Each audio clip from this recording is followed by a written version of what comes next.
யோக ஞான சித்தர் ஓம் ஸ்ரீ ராஜயோக குருவே, உங்கள் நாமம் பாட பாட இன்பம் பொங்கி வருமே. தெய்வீக திருவுருவே தேடி வந்தோமே, தெய்வமான மெய்ப்பொருளை காண வந்தோமே.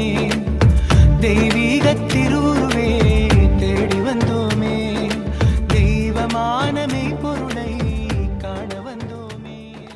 பிராண சக்தியை வசப்படுத்துவது என்பது சாதாரண ஒரு விஷயமே கிடையாது, மிக மிக கடினமான ஒன்று.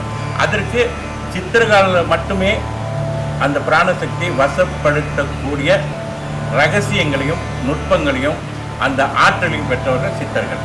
ஆக சித்தர்கள் வாயிலாக தான் நாம் அதை பெற முடியும். அதற்கு பிராணசக்தியை வசப்படுத்தக்கூடிய சித்தியை சித்தர்கள் பெற்றிருந்தார்கள். ஆக அவர்கள் மூலமாக நாம் அந்த பயிற்சியை மேற்கொள்ளும் போது நிச்சயமாக நமக்கு பிராணசக்தி வசப்படும். அப்படி பிராணசக்தி வசப்படும் பொழுது அந்த பிராணசக்தியின் மூலமாக நமக்குள்ளே இருக்கக்கூடிய சக்தியாகப்பட்ட குண்டலினி சக்தி என்ற சக்தி மிக அற்புதமான இறை சக்தியாக கருதப்படும். அந்த குண்டலினி சக்தி எழுச்சி பெறுகின்றது.